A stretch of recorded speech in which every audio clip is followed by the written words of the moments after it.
دين السر برساري ديم بيمان علي at what scattering angle will incident 100 kilo electron volt X-rays leave a target with an energy of 90 kilo electron volt. بيمان علي دواي جوشي scattering من ليك لم برسارة فوتونيك من هي فوتونيك incident أكاد السر تارجتك بطاقي 100 كيلو إلكترون فولت. تفاعل لك لقل الكترون كان الكترون درجات وباشان فوتون سكاترينج اكا كسكاترينج طاقي فوتون سكاترينج يشمانه 90 كيلو الكترون فولتا طاقي فوتون انسيدنت معناه صدى طاقي فوتون سكاترينج معناه 90 دواي انجل اوف سكاترينج من ليك لعملي كتيا كومتن ايفكت الصور بأساني اما اتوانين ام بسعر حالكين بين لمدا داش ماينس لمدا كات اتش اوفر ام نصيك ماينس كوسايني فاي لمدا داش ولمدا اتوام تحويل يعني كم بو انرجي شو علاقه هي لنيون ويف لينك انرجي الدور باساني وصل في كم تشيب كم جوشك بدوس ما واتا فاي بدوس ما شو دواي فاي اكا لمدا داش يداوم بله بانرجي بيوم اتوام تحويل كم دور باساني شلون تحويل كم بمجوره الام اي اكات اتش ميو اي ميو اكات سي لسر لمدا اي اجد ما لمدا تحويل كم بو انرجي لمدا اكات اتش سي لسر اي بو داشكش بو سكاترينجكش بها مانجور چون بو انسيدنت ما كردو بو فوتون سكاترينج يشبه مانجور اتوان علاقه لنوان ويف لينك تو انرجي ادريس كين چونك او انرجي بيداين ابي ويف لينك كان تحويلي انرجي كان تحويلي ويف لينك كين انجا بتوانين تشيب كين انجا بتوانين چونك المعادله اصليه كان ويف لينك 8 بلام لبرساركا انرجي بيداين ابي تحويلي كين واتا ويف لينك كان تحويل كين بو انرجي بمجرد توانين تحويل يعني كين معادله صولف كين بو كيبو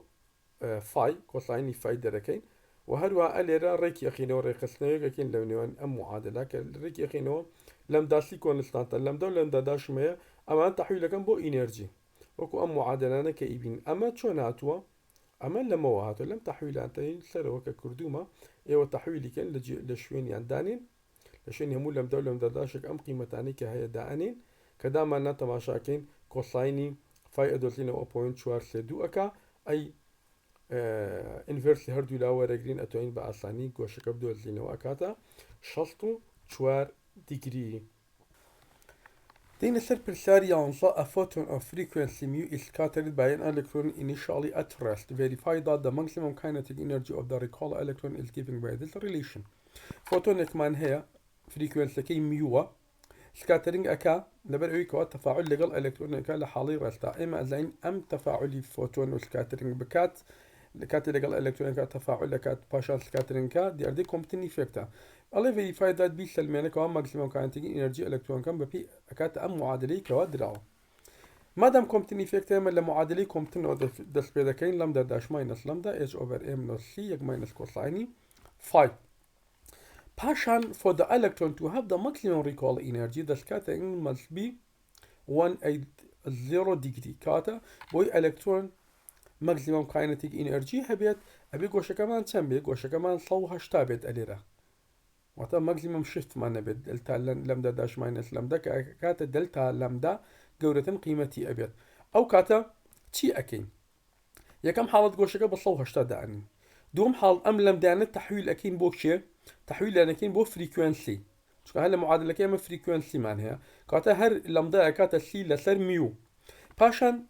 جيريان يك أخين كجيري من يك خست هر دولا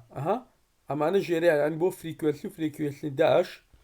جيري أدولتينوا جيري هاو بشان أدولتينوا باشان هر دولا جاراني اتش أكين يعني أم لا جاراني اتش أكين وأم لاش جاراني بلان كونستانت اتش أكين تماشا أكين لمعادلة اتش ميو ماينس اتش ميو داش من بودرك بكونسرفيشن انرجي ام ازين كي ماكسيمم ما نكاتا شي أكاتا اتش ميو ماينس اتش ميو داش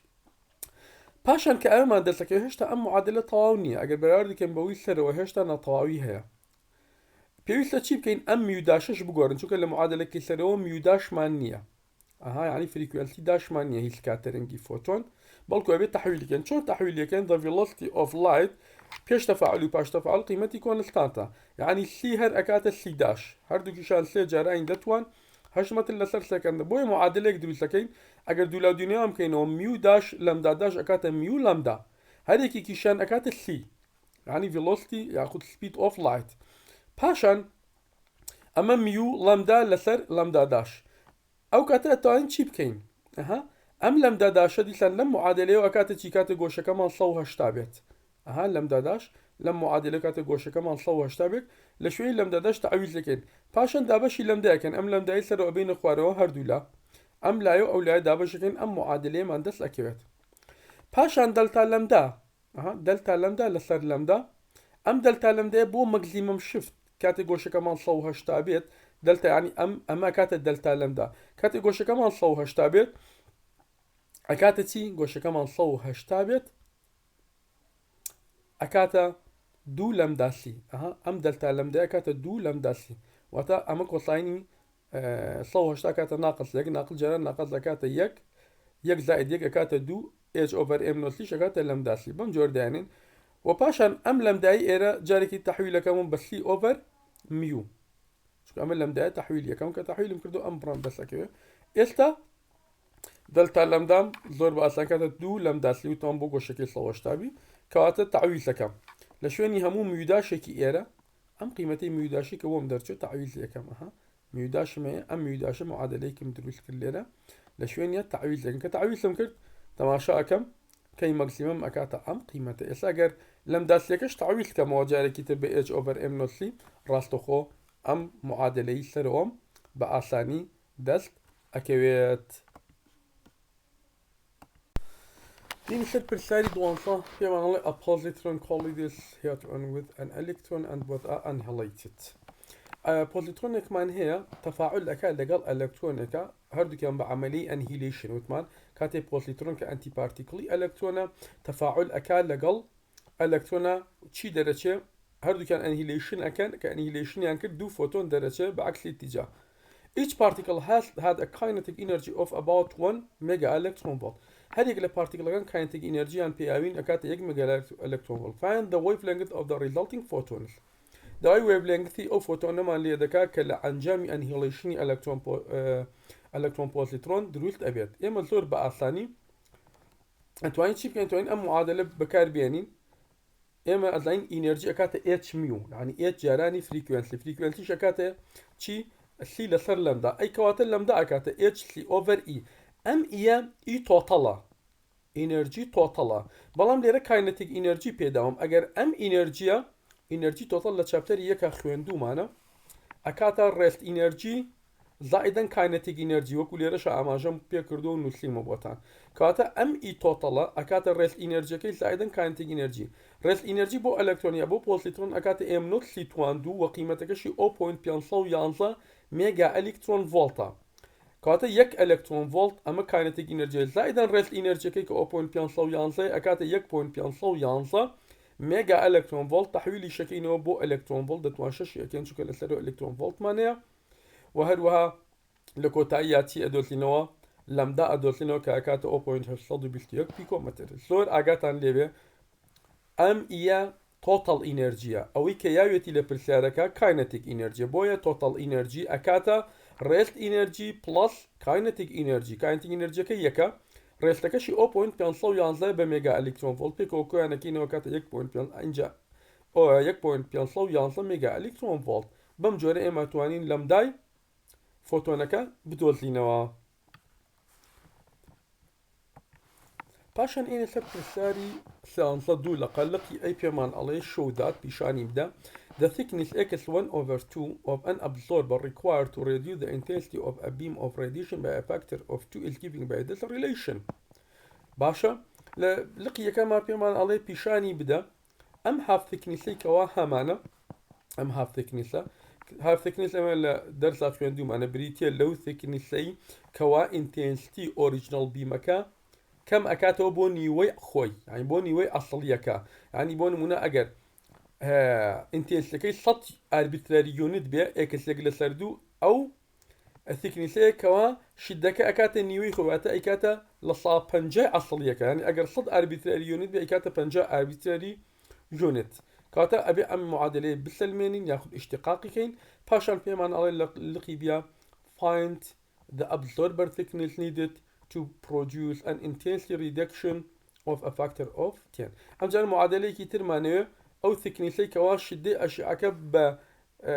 کەمەکاتەوە بۆ چی بۆ لە سەدادەی ئەسڵیەکەی بۆ لە سەدادەی ئەسڵیەکەی كمي أكاتوا لا بشي كما صور بأساني إما ألين أم ياساي لامبرت لومان هي I is equal to I not e to power minus mu إكس أما من لدرس أخيون دوا I not أكوت من original intensity بما كي I كدواي أو يكوا thickness لك أبري أبيتا I أم معادلة ريك أخينوا I دابش I not ريكي أخينوا أكاتا e to power minus mu إكس كاتك I أبيت نيوي I not أها بونمونا أم آية أبيت نيوي أوريجينال لك يعني أما أبيت يك لسردو I over I not أبيت يك لسردو is equal to e to power minus mu أم جاري إكس كش أبيت يك لسردو أم إكس أبيت half thickness كاتي ألين أما أبيت نيوي خوي كاتي إكس كش يكسر تحويل لكن بو half thickness أبيت إكس 1 over 2 ليني هردو لاور أجرين وباشان سولف يكين بو إكس 1 over 2 أكاتا لين دو لسر ميو أي لين دو كش أكاتا 0.693 دابشي ميو تيا linear absorption coefficient كاتا معادلة كمان دروس كل لنيوان دوشتا linear absorption coefficient علاقة كي هي لقل half thickness هم معادلة باشان للقي دوا I نوت لسر I أكاتا دواتا I over I نوت أقر بلين I over I نوت يق لسر دا أقابا فاكتوريتا تين كاتا X 1 over 10 أكاتا ليني 10 over ميو ها أقر لسر تماشا كين مادام يق لسر دوبو ها كردين يوي خوي كاتا ليني دو ما نبو بلام ليرا مادام فاكتورا كمان 10 ديا أي كاتا شي X يق لسر دو أكاتا ليني دا لسر ميو أكاتا 2.3 دابشي ميو هرچون لسر اشتقاق مكرد بو يق لسر دو كبو يق لسر دكش اشتقاق اكيد هو امد دسلكيات بنفس الخطوة بس لباتو يق لسر دو بي ام جاري يق لسر ده مان ليره دبي ليرش اكس كمان يق لسر ده دبيت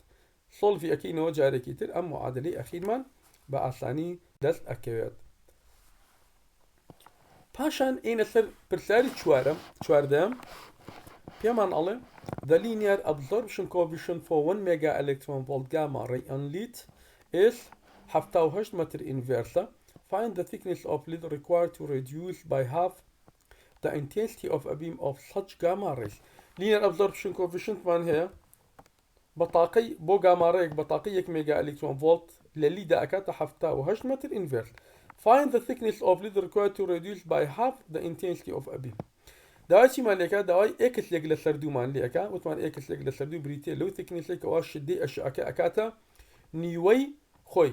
شدي اشياء كمان اكاتا نيوي خوي صار باساني معادله كمان بيشتري اشتقاق كرد الين اكس 1 اوفر 2 اكاتا ليني دو لسر ميو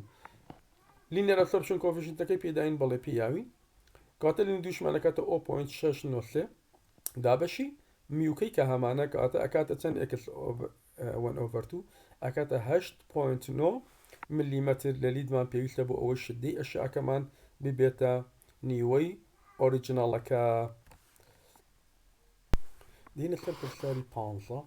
the linear absorption coefficient for 2 mega electron volt gamma ray a 4.9 متر inverse and water and 52 متر inverse and linear absorption coefficient مان هي بو طاقي كي جامي 2 ميجا الكترون فولتي كقيمتك أكاتا 4.9 متر إنفيرس لآوا وأكاتا 52 متر إنفيرس لليدا حتما أسانين لليدا قيمتك جورترا وك لآوا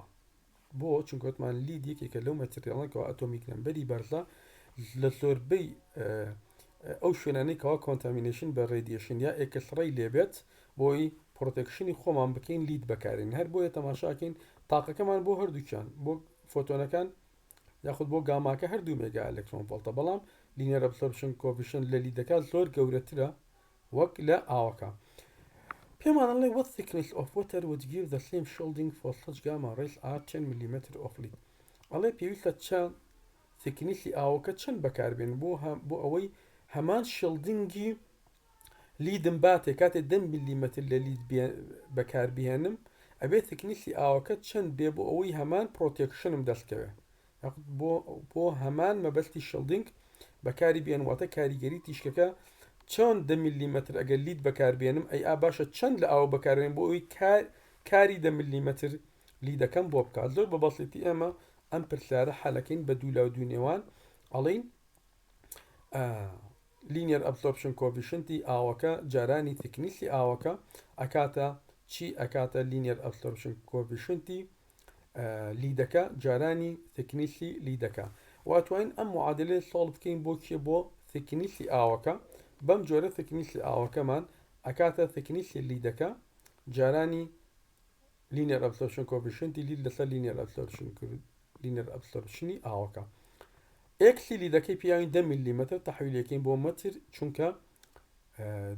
لینەر ئەبسۆرپشن کۆفیشنتەکان بۆ هەردووکیان بۆ ئاو بۆ لیدەکە بە مەتر پیاوین بۆیە پێویستە ئەم میلیمتر تەحویلی چی بکەین تەحویلی مەتر بکەین و قیمەتەکەی ئەدۆزینەکەتە 0.6 متر بەواتایەکی تر ئەکاتە 106 میلیمتر واتە 106 میلیمتر لە ئاو بەکاربهێنین اینجا هەمان ئیشی 10 میلیمی لیدمان بۆ ئەکا 10 میلیمی لیت بەرامبەرەکەی بێت چەند ئاو بەکاربێن بۆی هەمان پرۆتێکشنمان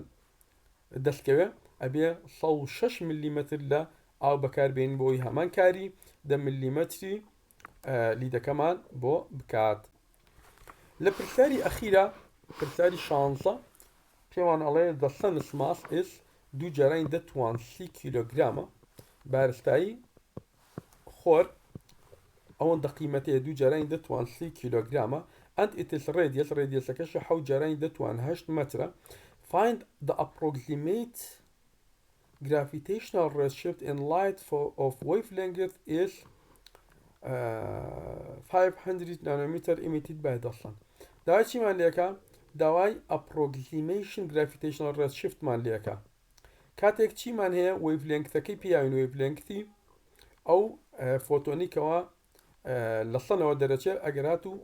لەمدامان 500 نانۆمیتەر بوو واتە داوای دەلتا لەمدا لەسەر لەمدامان داوای دەلتا لەمدامان لێکە زۆر بە بەسیتی ئێمە پێشتر گرافیتیشنەل ڕێدشفتمان خوێندووە یاساکەی دەلتا میو لەسەر میو ئەکاتە جی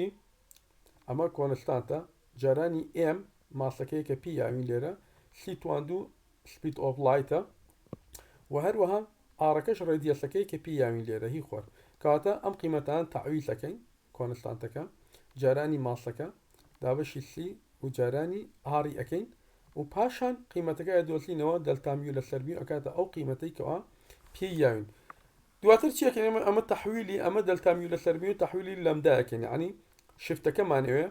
شفتەکە دەلتا لەمدا ئەکاتە لەمدا جارانی ئەو بڕی کە پێشتر دۆسیمەتەوە لەمداکە چەنە 500 نانۆیە تەحویلی ئەەکەین بۆ مەتر جارانی دەتوان ناقسە نوۆی دەکەین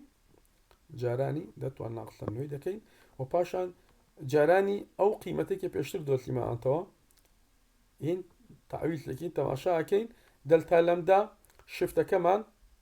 گرافیتیشنەل ڕێ شفتەکەمان چەنە 1.06 پیکۆمەترە 1.06 پیکۆمەترە لێرەشە هاتینە کۆتایی چاپتەری دوو ئینشاءڵڵا لە دەرسی داهاتووە ئەچینە سەر چاپتەری سێ و ئەو ڕۆژانەشکەوە لە کڵاسین پێویستە بە وردی محاسەرەکانتان خوێندی بێتەوە و پرسیارەکانتان خوێند بێتەوە بۆ ئەوی ئەو شانەی کە تێنەگەشتون بتوانین لەو دوو کاتژمێریکەوە هەمانە ڕیڤیوەکی زۆر سەریع بکەین و تەلەبەکان ئەویان دەستنیشان کردبێت کە لی تێنەگەشتن چونکە ئێمە بە 2 سعات ناتوانین چاپترێک ڕیڤیو بکەین بەڵام ئەگەر تەلەبەکان گویان گرتوێت لە محاسەرەکە و پاشان هەر شتێک تێنەگەشتم دەستنیشانیان کردێت بەم جۆرە ئەتوانین سەیتەرە بکەین بەسەر